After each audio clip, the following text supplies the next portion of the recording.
नमस्कार, आप देख रहे हैं आज तक। आपके साथ मैं हूं सईद अंसारी। 7 बजे के इस बुलेटिन की शुरुआत हम कर रहे हैं नोटबंदी से जुड़ी खबर के साथ। अब तक आपने नोट जब्ती की कई तस्वीरों को देखा होगा, लेकिन कर्नाटक के चित्रदुर्ग में एक घर के बाथरूम से 1-2 लाख नहीं बल्कि 5 करोड़ 70 लाख रुपए के नए नोट जब्त किए गए हैं, और वो भी बाथरूम में बने लॉकर से। ये कहानी फिल्मी आपको लग रही होगी, लेकिन 100% सही है। नोटबंदी के ऐलान के 32 दिन बीत चुके हैं। देश अभी भी कैश के लिए कतार में खड़ा है, लेकिन इसी दौरान अलग अलग शहरों से लाखों करोड़ों की नोट जब्ती का सिलसिला जारी है। कहीं 170 करोड़, कहीं 170 लाख। ताजा तरीन तस्वीर कर्नाटक के चित्रदुर्ग की देखिए, जहां बाथरूम से 5 करोड़ 70 लाख की रकम जब्त हुई है, वो भी नए नए गुलाबी नोटों की शक्ल में। हम आपको एक एक करके विस्तार से तस्वीर को समझाते हैं। चित्रदुर्ग जिले के छोटे से शहर चल्लाकेरे के हवाला कारोबारी के घर से 5 करोड़ 70 लाख के नए नोट, 100 और 20 के नोटों के रूप में 90 लाख, 28 किलो वजन के सोने के बिस्किट, 4 किलो वजन के सोने के गहने पुलिस ने छापेमारी में जब्त किए। आपको ये जानकर हैरानी होगी कि इतनी भारी भरकम रकम को हवाला कारोबारी के बाथरूम से बरामद किया गया है, वो भी बाथरूम में बने स्टील के बड़े बड़े लॉकर से। आप खुद देखिए काले धन के कुबेरों को, जिन्होंने अपनी काली कमाई को छुपाने के लिए तगड़ा इंतजाम किया था। किसी फिल्मी प्लॉट को मात देने वाली इस कहानी का भांडाफोड़ किया इनकम टैक्स विभाग ने, जिनकी छापेमारी में काले खजाने का खुलासा हुआ है।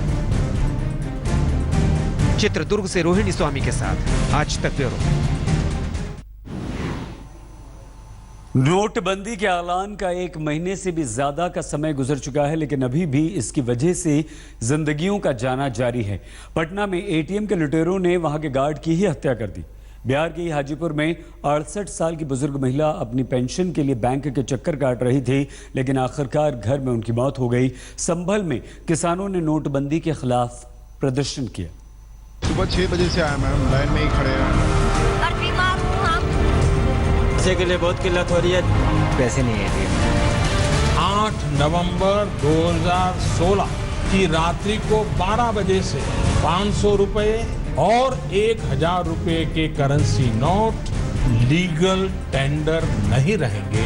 8 नवंबर की रात 8 बजे प्रधानमंत्री ने 1000 और 500 के पुराने नोटों पर पाबंदी का ऐलान किया, और पूरे नवंबर बैंक और एटीएम के बाहर कुछ ऐसी ही तस्वीरों से देश का सामना हुआ। बवाल, मारपीट, लड़ाई, झगड़ा, हंगामा सब कुछ हुआ, लेकिन मामला अब और खतरनाक होता जा रहा है, क्योंकि बात अब मर्डर और मौत तक पहुंच चुकी है। नोटबंदी के बाद इन 2 घटनाओं पर गौर फरमाएं। पटना में आधी रात को सेंट्रल बैंक के एटीएम पर लुटेरों ने धावा बोला। गार्ड कुंदन कुमार ने अपराधियों का विरोध किया तो चाकू मारकर उसकी हत्या कर दी गई। वहीं पटना से सटे हाजीपुर में अपने ही पेंशन के लिए बैंकों का चक्कर काटते काटते 68 साल की एक महिला की बीमारी से मौत हो गई। पटना के पॉश मौर्या शॉपिंग कॉम्प्लेक्स में एटीएम लूट के दौरान गार्ड की बेरहमी से हत्या कर दी गई। परिवार बेसुध है। पहले से ही नोटबंदी की मार झेल रहे लोगों में गुस्सा है। हैरानी ये है कि एटीएम से कोतवाली थाना की दूरी महज 100 से 200 मीटर के बीच है, लेकिन पुलिस को इसकी भनक तक नहीं लगी। जो एटीएम सेंटर पे जो गार्ड मौजूद था, जिसका नाम कुंदन बताया जा रहा है, उसकी मौत हो गई है। इस वक्त हम उसी एटीएम के बाहर खड़े हैं। ये सेंट्रल बैंक ऑफ इंडिया का एटीएम है, और तड़के आज ये घटना कोई माना जा रहा है रात 1 बजे से 2 बजे के बीच में घटी है। आधा शटर गिरा हुआ था, तो हम गए अंदर, शटर उठा के उसके बाद अंदर गए तो देखे पापा को कुर्सी उर्सी से मार के पूरा उसी पर बिगा हुआ है। तो कुर्सी उर्सी हटा के हम बाहर बिके। उसके बाद पापा को उठा के फिर रखे, फिर घर पर फोन किए, घर पर फोन करके आदमी सबको बुलाया। उसके बाद पापा को लाए।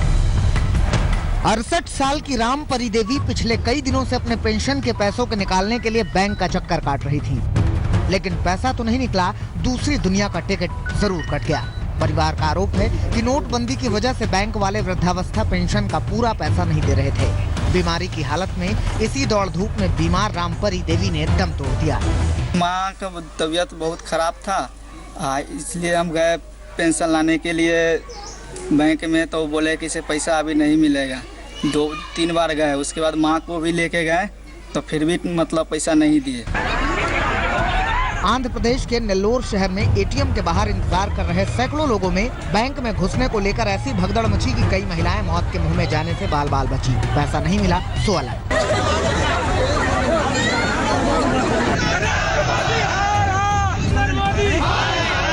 ये उत्तर प्रदेश के संभल की तस्वीरें हैं, जहां किसानों ने कलेक्टर ऑफिस के सामने प्रदर्शन किया।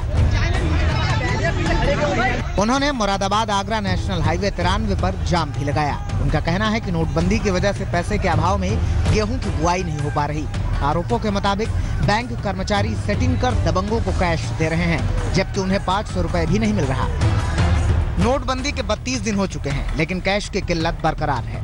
हालात में हल्का सुधार है, लेकिन जान जाने का सिलसिला नहीं थम रहा है। फर्क यही है कि अब तक इसकी वजह से मौत हो रही थी, अब मर्डर भी होने लगा है। हाजीपुर से संदीप आनंद और संभल से अनूप कुमार के साथ रोहित कुमार सिंह, पटना, आज तक। नोटबंदी के ऐलान के बाद आज 32वां दिन है, लेकिन एटीएम्स के बाहर अभी भी लोगों की लाइन लगी है। अभी भी कैश की कमी है। चिंता इस बात की है कि क्या सरकार के भरोसे के 50 दिन बाद भी स्थिति सामान्य हो पाएगी। तारीख 8 नवंबर, वक्त रात के 8 बजे। 500 रुपए और 1000 रुपए के करेंसी नोट लीगल टेंडर नहीं रहेंगे। देखते ही देखते नोटबंदी का 32वां दिन आ गया। तारीख और वक्त इसलिए अहम है क्योंकि सरकार की ओर से प्रधान नहीं बाकी रह गए हैं। शंका और सस्पेंस इसलिए पैदा हो रहा है क्योंकि 32 दिनों में स्थिति में सुधार तो हुआ है, लेकिन इसकी रफ्तार इतनी सुस्त है कि कहीं अगले 18 दिन भी कम न पड़ जाएं।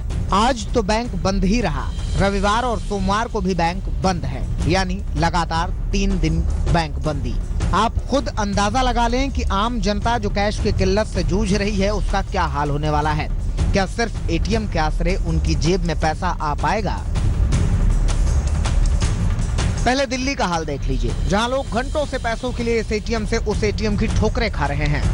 वहाँ टिकावली में हम रहते हैं, करीब जब से पैसे का सिस्टम सुबह एक दिन हुआ आया है पैसा टिकावली में, कभी पैसा नहीं आया है। हम भी संत नगर बुराड़ी से आए हैं सर, वहाँ भी पैसा नहीं है। कल रात भर हम एटीएम में लगे रहे वहाँ के। मुंबई इस मामले में दिल्ली से अलग नहीं है। ज्यादातर एटीएम के शटर गिरे हुए हैं और लोग घंटों से पैसों के लिए भटक रहे हैं।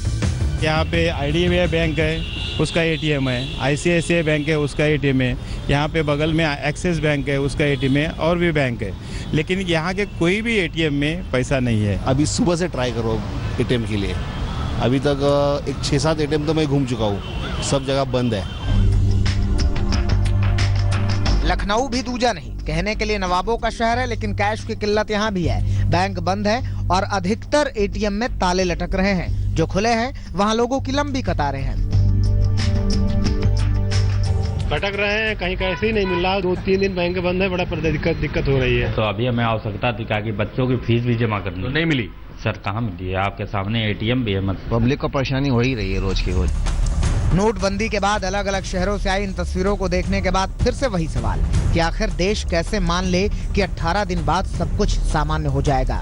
जनता कैसे यकीन करे कि 18 दिन बाद कैश को लेकर सारी मुसीबतें खत्म हो जाएंगी। दिल्ली से रोहित मिश्रा और मुंबई से मुस्तफा शेख के साथ कुमार अभिषेक, लखनऊ, आज तक। प्रधानमंत्री नरेंद्र मोदी पर विपक्ष संसद में नहीं बोलने का आरोप लगा रहा था। प्रधानमंत्री मोदी ने संसद में तो नहीं, लेकिन संसद के बाहर गुजरात की एक रैली में विपक्ष पर पलटवार किया। उन्होंने कहा कि हंगामे के बीच विपक्ष ही मुझे बोलने नहीं दे रहा। हालांकि विरोधियों ने फिर कहा कि जब पीएम बोल नहीं रहे तो बाहर अपने बचाव से और जवाब से बच रहे। विपक्ष की मांग पर प्रधानमंत्री मोदी ने संसद में तो नहीं, लेकिन गुजरात के बनासकांठा में जवाब जरूर दिया। विपक्ष के हर आरोपों पर चुन चुन कर पलटवार किया। उनका झूठ टिक नहीं पाता है और इसलिए वो चर्चा से भागते रहे हैं, और इसलिए लोकसभा में मुझे नहीं बोलने दिया जाता, मैंने जनसभा में बोलने का रास्ता चुन लिया। श्रेष्ठतम लोगों में से हमारे राष्ट्रपति जी रहे हैं, वो अलग राजनीतिक विचारधारा में पले बड़े हैं, लेकिन देश की संसद में जो कुछ भी हो रहा था उससे इतने पीड़ित हो गए, इतने दुखी हो गए कि 2 दिन पहले उनको सांसदों को सार्वजनिक रूप से टोकना पड़ा। जिन्होंने भी 8 तारीख के बाद नए पाप किए हैं वो तो किसी हालत में बचने वाले नहीं। जनता के बीच अपनी बात रखता हूं। हालांकि संसद से 850 किलोमीटर दूर नोटबंदी पर प्रधानमंत्री के जवाब से विपक्ष अभी भी संतुष्ट नहीं हुआ। समाजवादी पार्टी ने विधानसभा चुनाव के लिए अपने 23 उम्मीदवारों की पहली लिस्ट जारी कर दी है।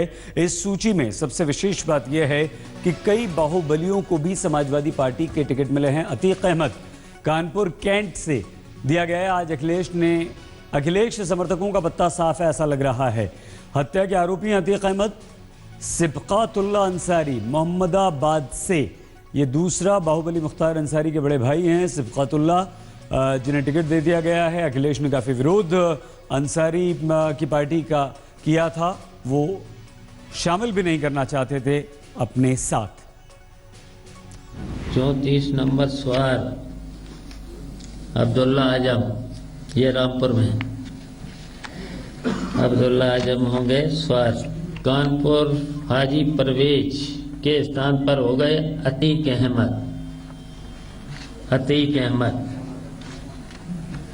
कानपुर कैंट 235 बांदा कमल सिंह मौर्य के स्थान पर हो गए हैं श्री हसमुद्दीन सिद्दीकी। 243 खागा सुरक्षित, अब वहां पर बदल कर हो गए ओम प्रकाश ग्याहर।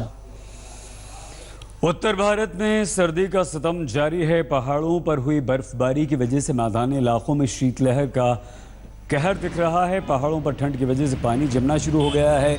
मैदानी इलाकों में ठिठुरन काफ़ी बढ़ गई है। आने वाले वक्त में मौसम का मिजाज और बिगड़ेगा।